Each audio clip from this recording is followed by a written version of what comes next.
Assalamualaikum warahmatullahi wabarakatuh.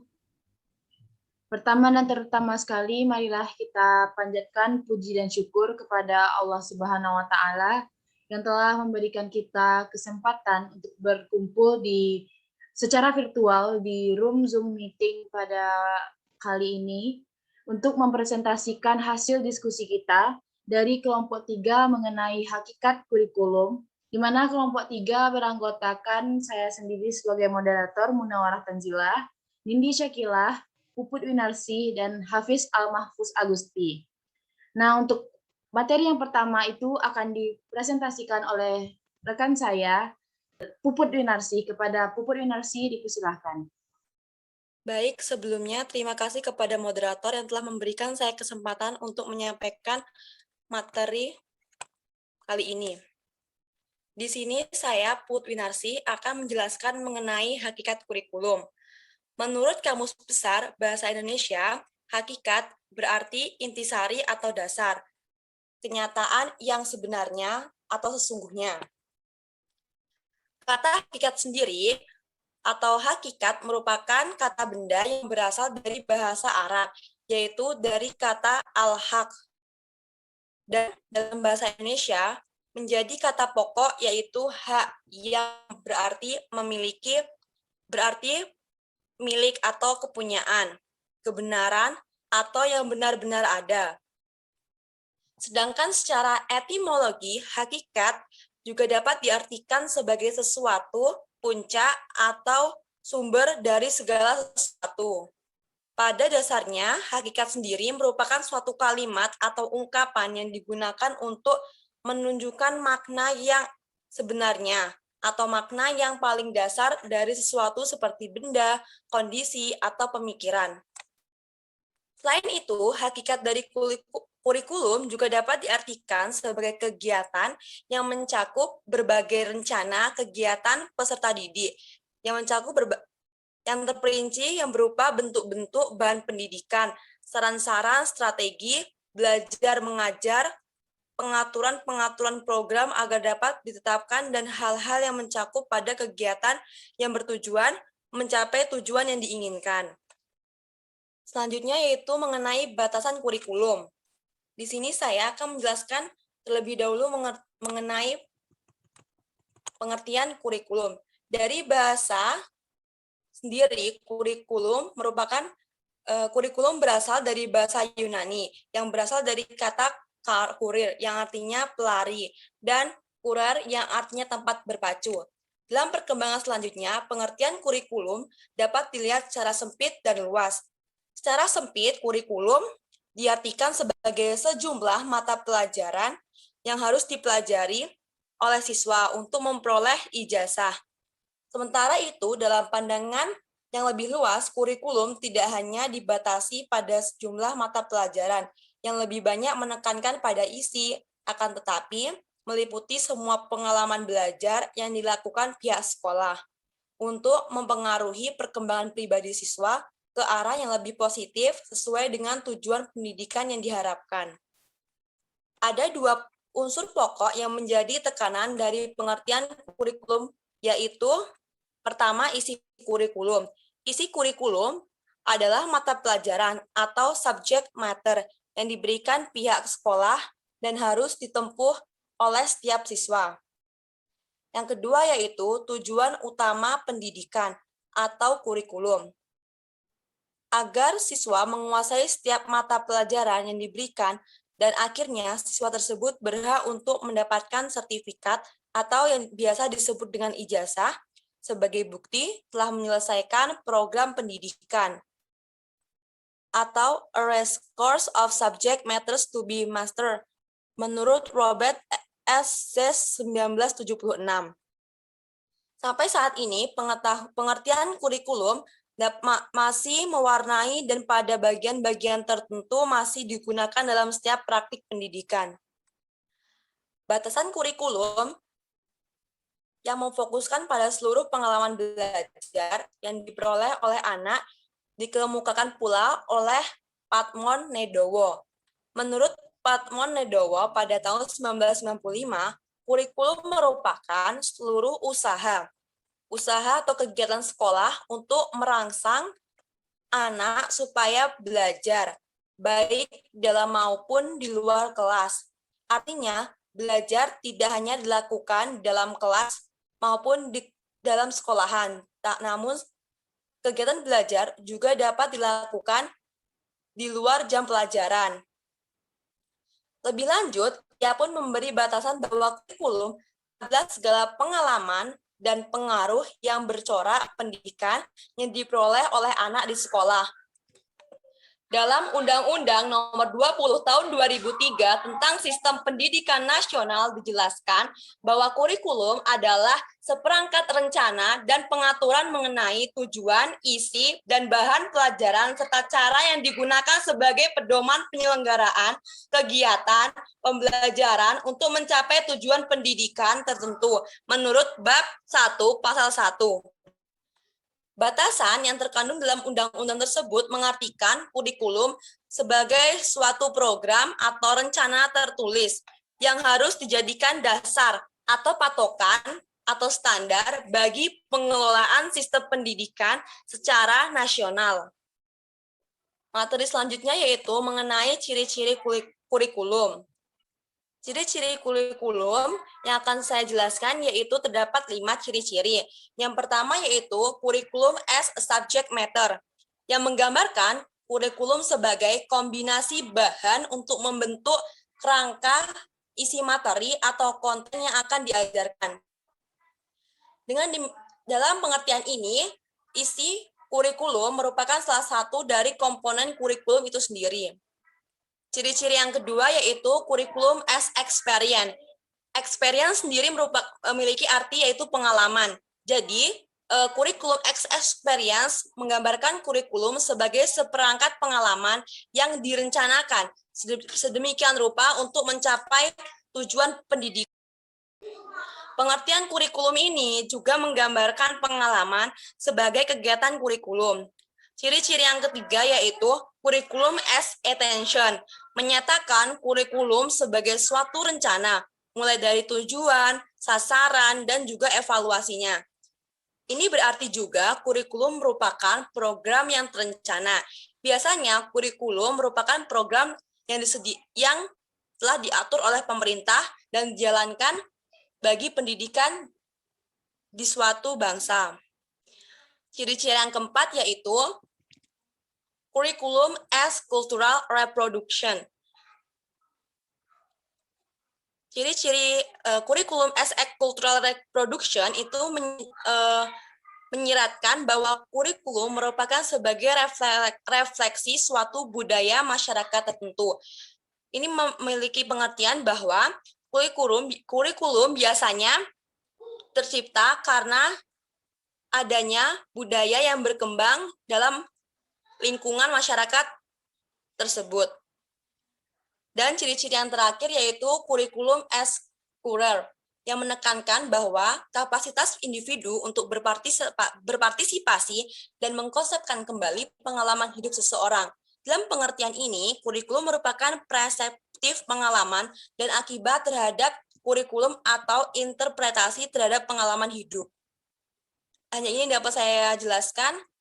Kurang dan lebihnya saya mohon maaf, saya kembalikan kepada moderator. Terima kasih kepada Puput Yunarsi atas penjelasannya tadi. Materi selanjutnya akan dipresentasikan oleh rekan kami, Nindi Syakila. Kepada Nindi Syakila, kita persilahkan. Baik, terima kasih kepada moderator. Baiklah, saya Nindi Syakila akan melanjutkan pembahasan materi dari rekan saya sebelumnya, yaitu klasifikasi kurikulum. Yang pertama, kurikulum sebagai program, rencana, atau harapan. Kurikulum sebagai program disebut dengan kurikulum tertulis dan bersifat ideal.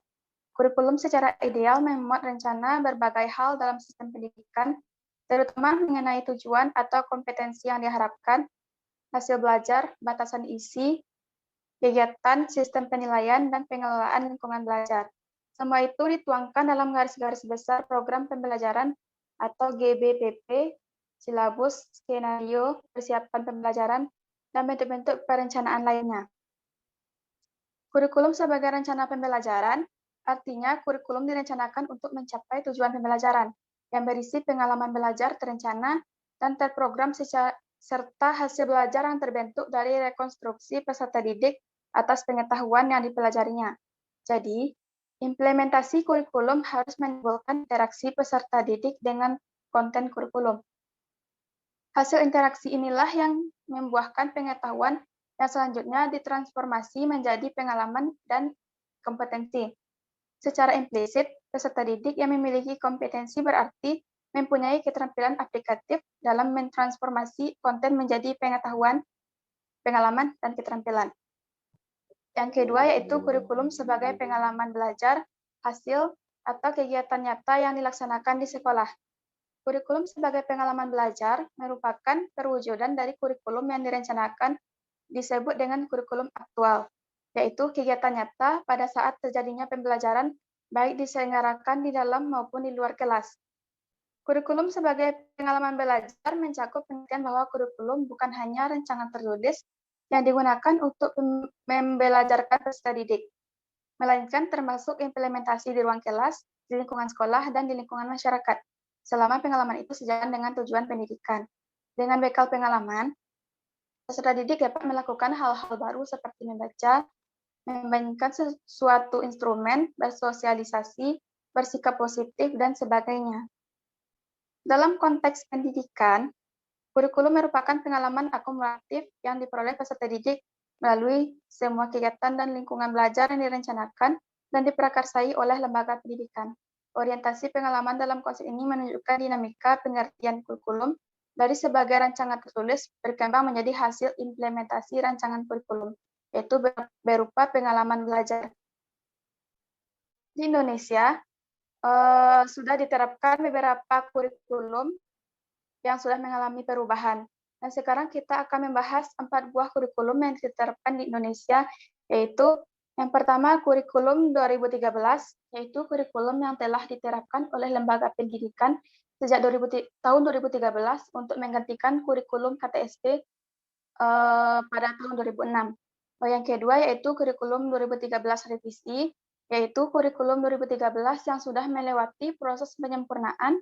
Contohnya kurikulum 2013 revisi tahun 2016 dan kurikulum 2013 revisi tahun 2017. Yang ketiga yaitu Merdeka Belajar. Merdeka Belajar merupakan suatu program pendidikan yang dicetuskan oleh Menteri Pendidikan Nadiem Makarim yang memberikan kebebasan kepada peserta didik untuk menimba ilmu dengan lebih leluasa kapanpun dan dimanapun. Yang keempat yaitu kondisi khusus atau kurikulum darurat. Kurikulum darurat merupakan kurikulum atau program yang diterapkan pada situasi tertentu seperti masa pandemi ini. Jadi pemerintah melakukan penyesuaian kepada kurikulum yang telah ada dengan situasi yang sedang dialami oleh peserta didik sekarang ini, karena semua kegiatan dilakukan dari rumah. Kurikulum 2013. Kurikulum 2013 atau K13 adalah kurikulum yang berlaku dalam sistem pendidikan Indonesia. Kurikulum ini merupakan kurikulum yang ditetapkan oleh pemerintah untuk menggantikan kurikulum 2006 atau yang sering disebut sebagai kurikulum tingkat satuan pendidikan atau KTSP yang telah berlaku selama kurang lebih 6 tahun. Sebagaimana namanya, kurikulum ini mulai diberlakukan dalam pendidikan Indonesia pada tahun 2013. Dalam kurikulum 2013, terutama di dalam materi pembelajaran terdapat materi yang dirampingkan dan materi yang ditambahkan. Materi yang dirampingkan terlihat ada di materi bahasa Indonesia, IPS, PPKN, dan sebagainya. Sedangkan materi yang ditambahkan adalah materi matematika.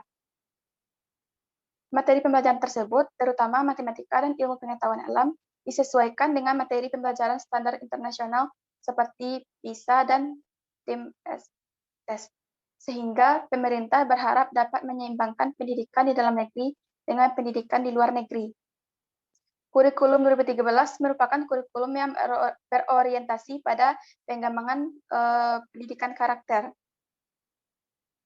Pendidikan karakter dalam kurikulum 2013 bertujuan untuk meningkatkan mutu, proses, dan hasil pendidikan yang mengarah pada pembentukan budi pekerti dan akhlak mulia peserta didik secara utuh, terpadu, dan seimbang. sesuai dengan standar kompetensi lulusan pada setiap satuan pendidikan. Aspek penilaian dalam kurikulum 2013. Sikap dan perilaku atau moral adalah aspek penilaian yang teramat penting, yaitu 60% dari segala penilaian. Apabila salah seorang siswa melakukan sikap buruk, maka dianggap seluruh nilainya kurang. Bahkan walaupun siswa berprestasi, tetapi sikap dan moralnya tidak baik, maka akan menjadi pertimbangan bagi pihak sekolah dalam meneruskannya. Dalam kurikulum 2013 terdapat 4 aspek penilaian, yaitu yang pertama aspek keterampilan. Penilaian aspek keterampilan adalah penilaian yang dilakukan untuk mengetahui kemampuan siswa dalam menerapkan pengetahuannya untuk melakukan tugas tertentu. Penilaian ini menuntut siswa untuk dapat mendemonstrasikan suatu kompetensi tertentu darinya.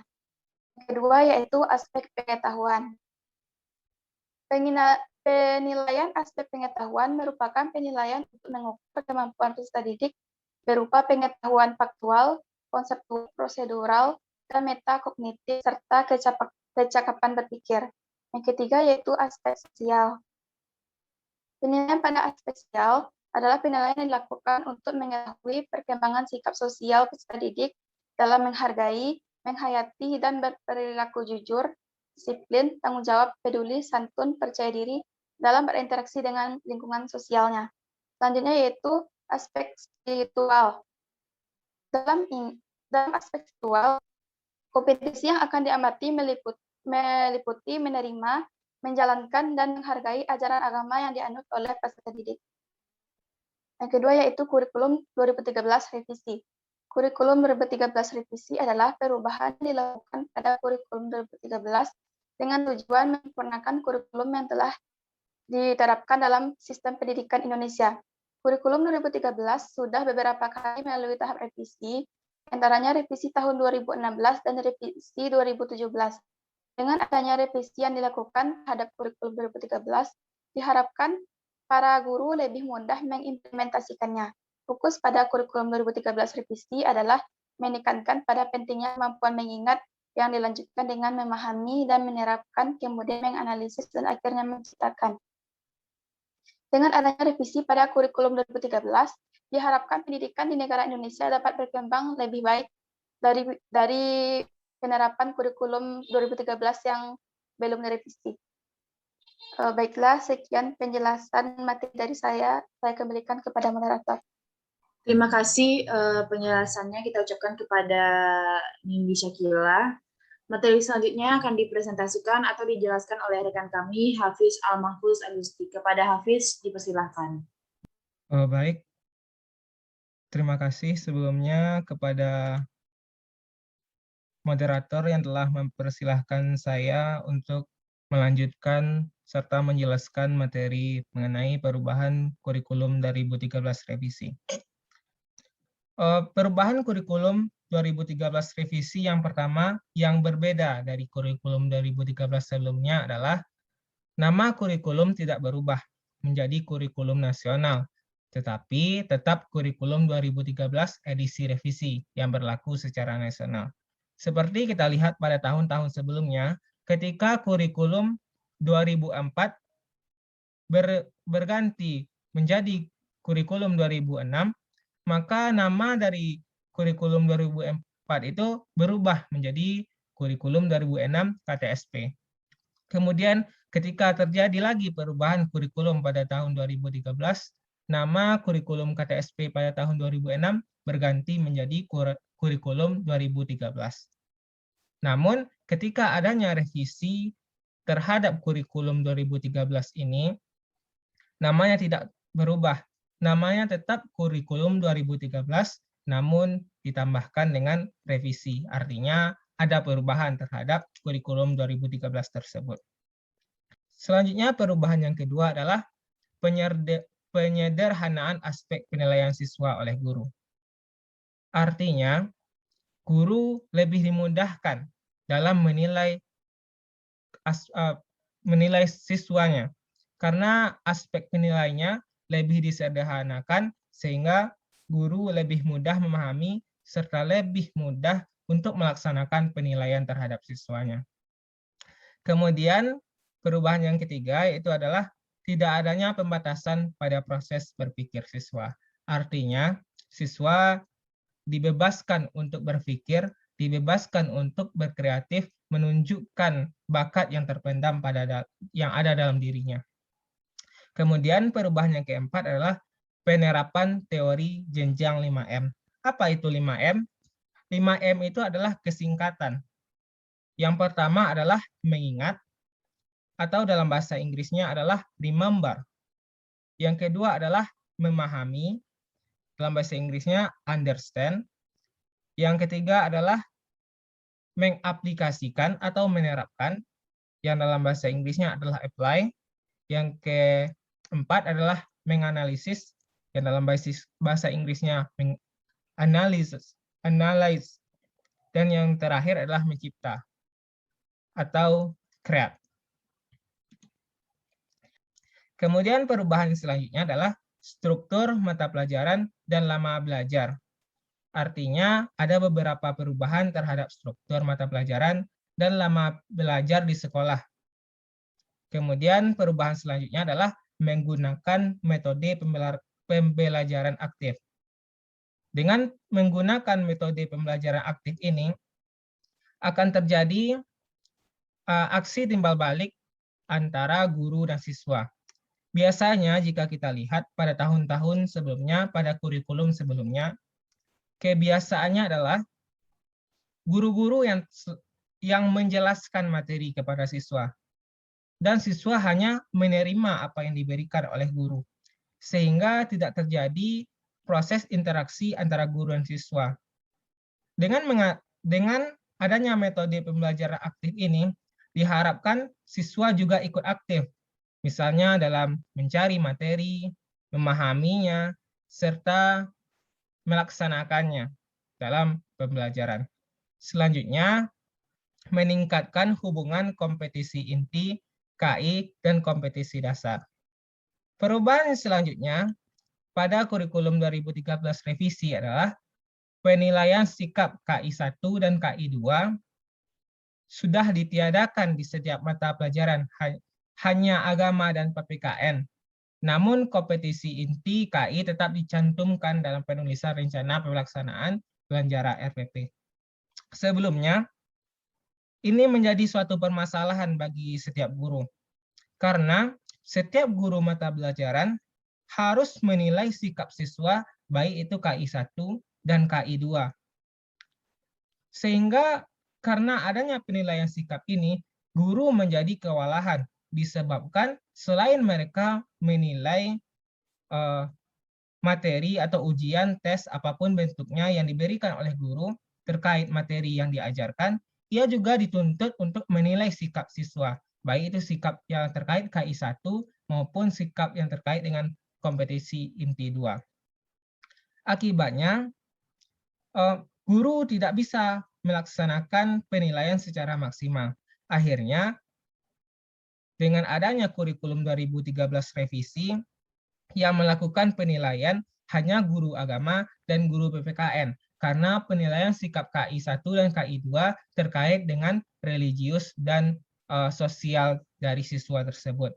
Jadi, hanya guru agama dan guru PKN yang memberikan penilaian sikap terhadap siswa, sehingga guru-guru yang lain bisa memaksimalkan penilaian terhadap proses pembelajaran serta materi yang diajarkan.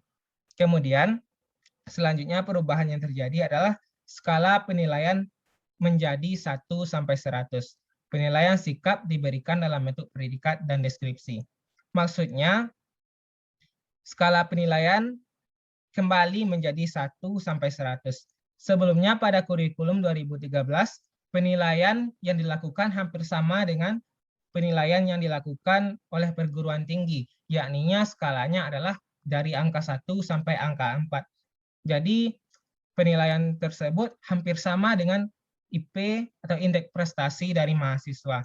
Namun setelah adanya revisi, penilaian kembali menjadi 1 sampai 100 sehingga memudahkan guru untuk memberikan penilaian karena guru sudah terbiasa dari kurikulum sebelumnya memberikan penilaian dari 1 sampai 100.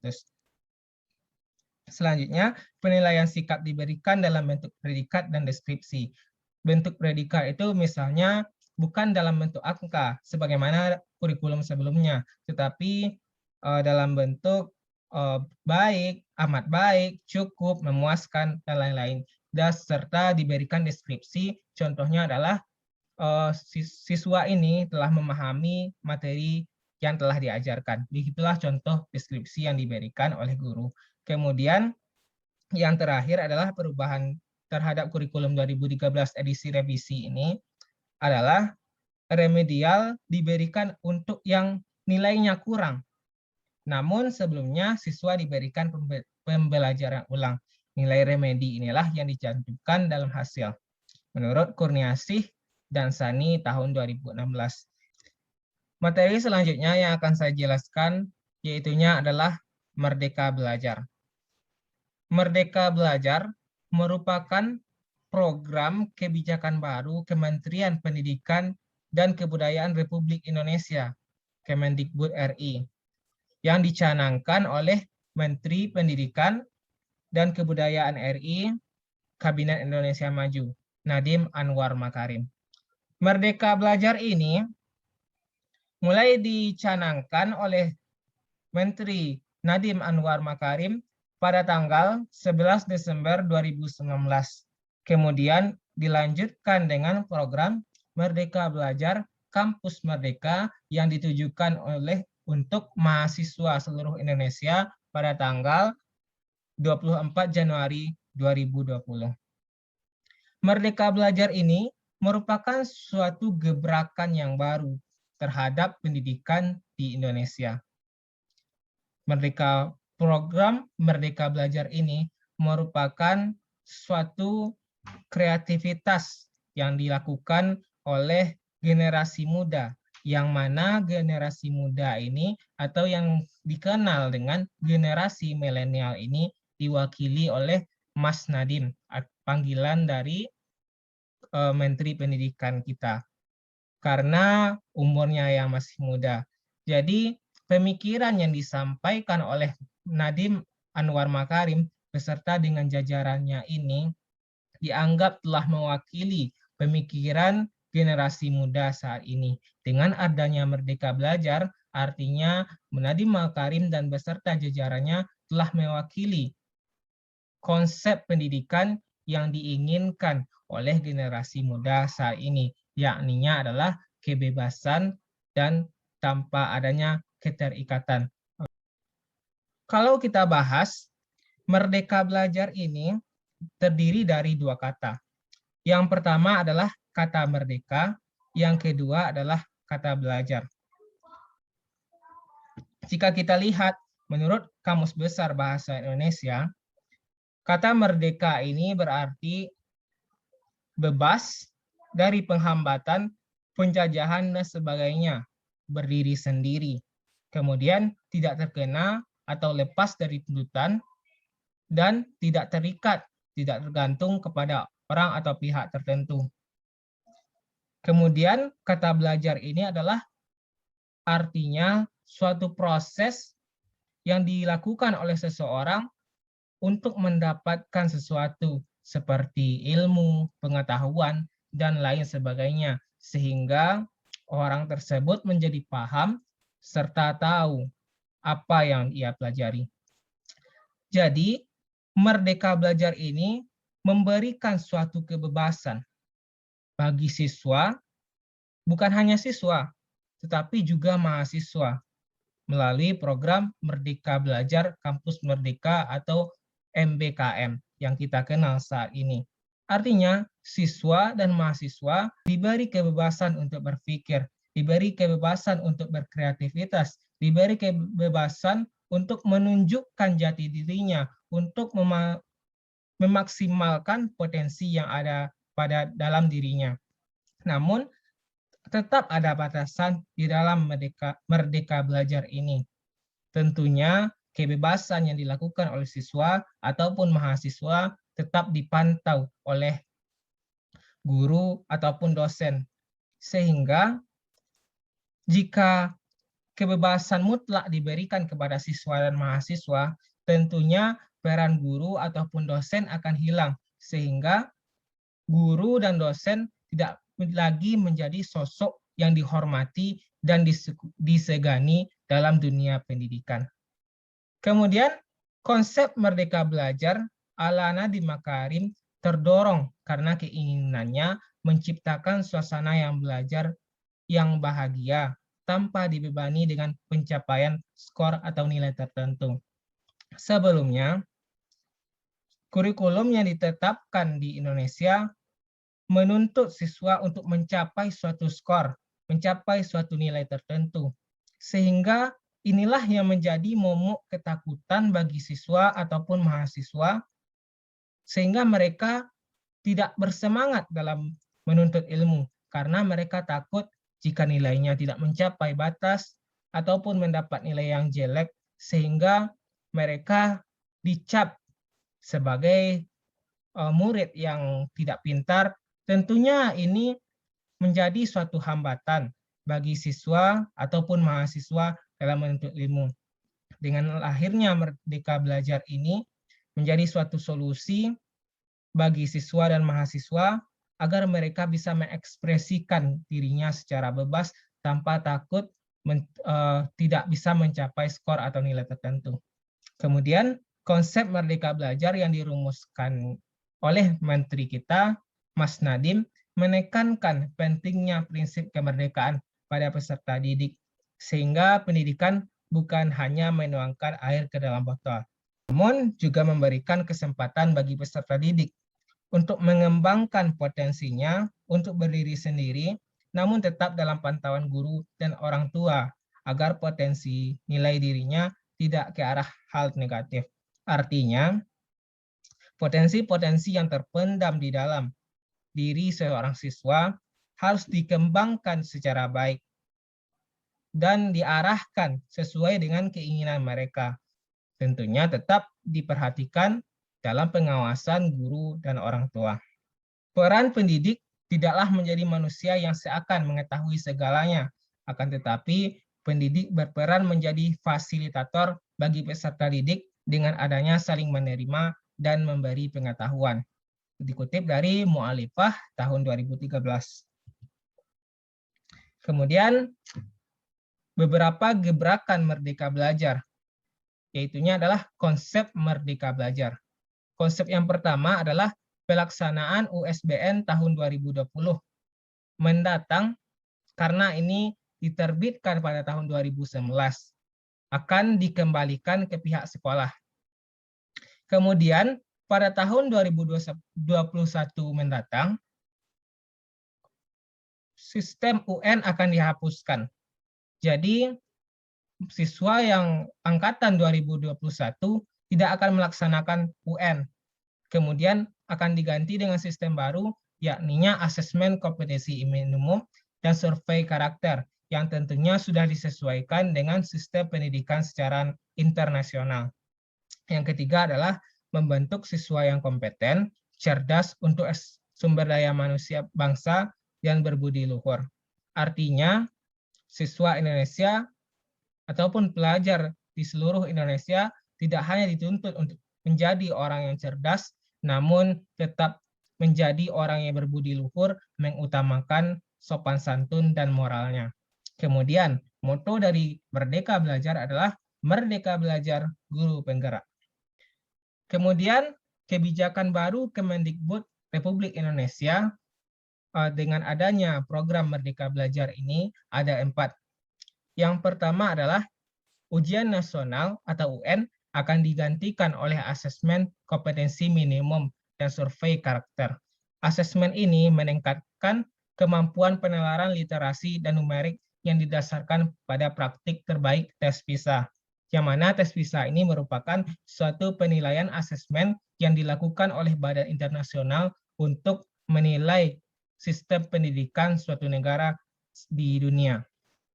Jadi dengan adanya asesmen yang telah disesuaikan dengan standar internasional ini, diharapkan sistem pendidikan Indonesia akan menjadi lebih baik dan bisa bersaing dengan sistem pendidikan yang ada di luar negeri.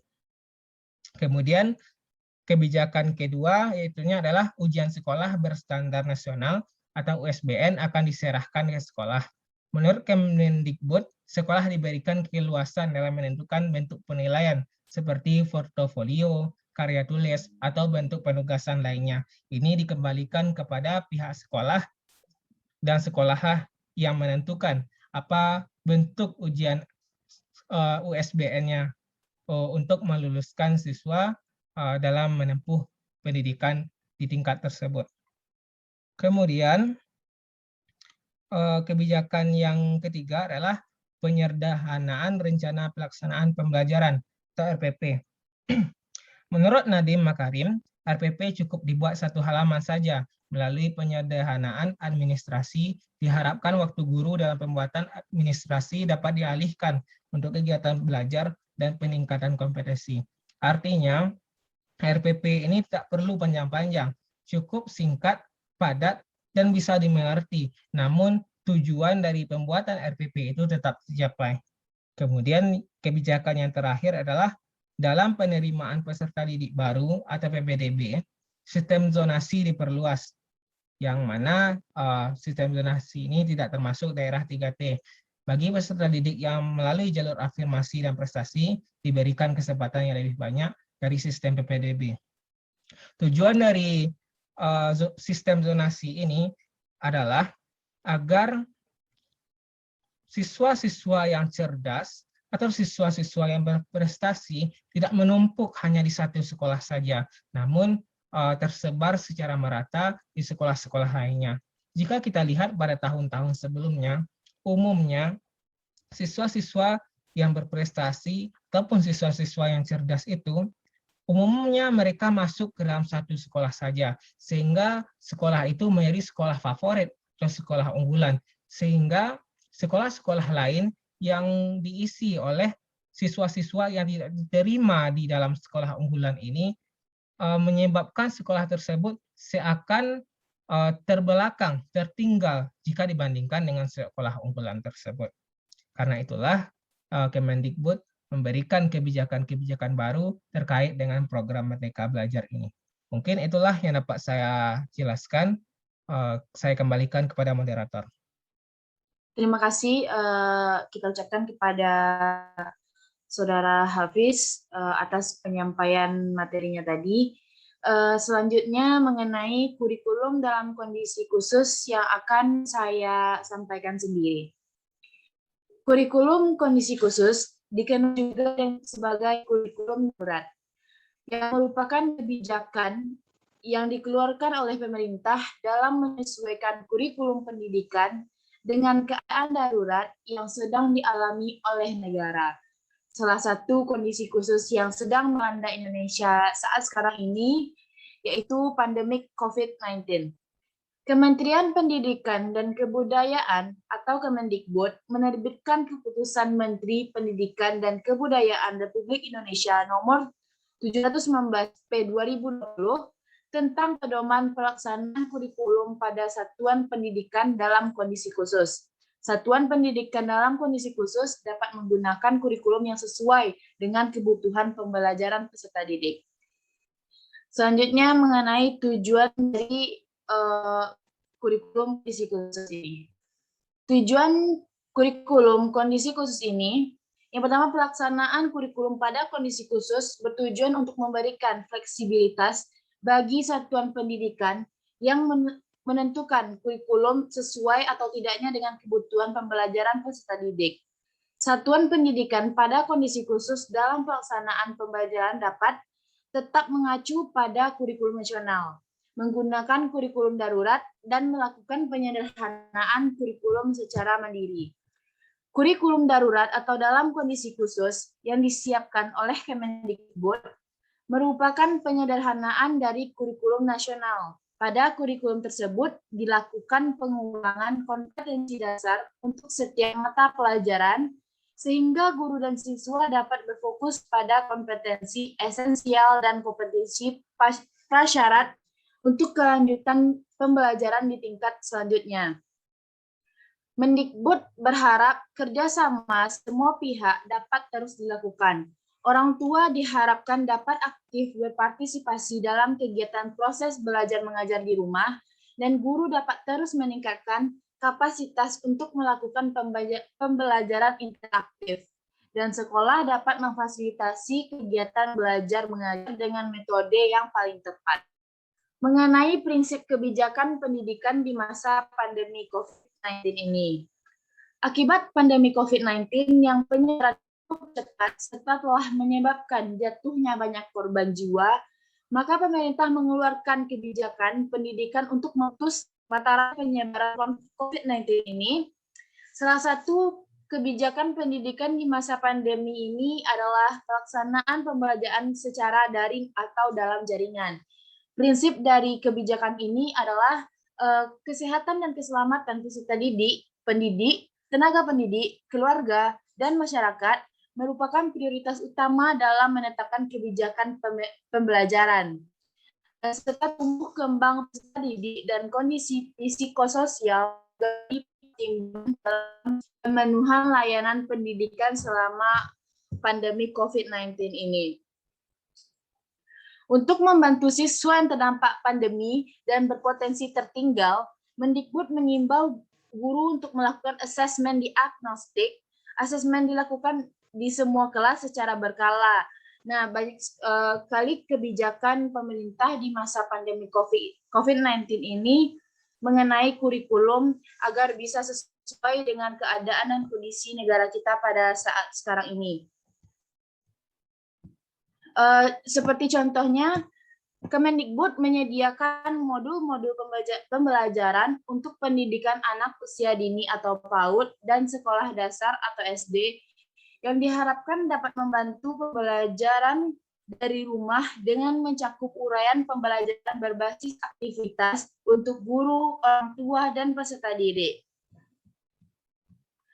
Pemerintah juga melakukan relaksasi peraturan untuk guru dan mendukung kesuksesan pembelajaran di masa COVID-19 ini.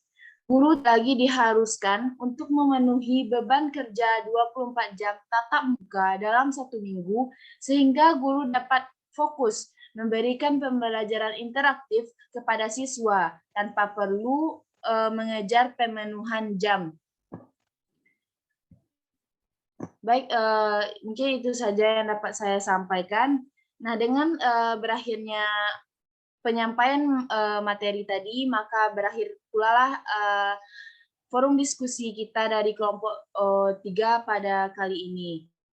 Untuk segala kekurangan, kami dari kelompok 3 memohon maaf. Terima kasih. Assalamualaikum warahmatullahi wabarakatuh.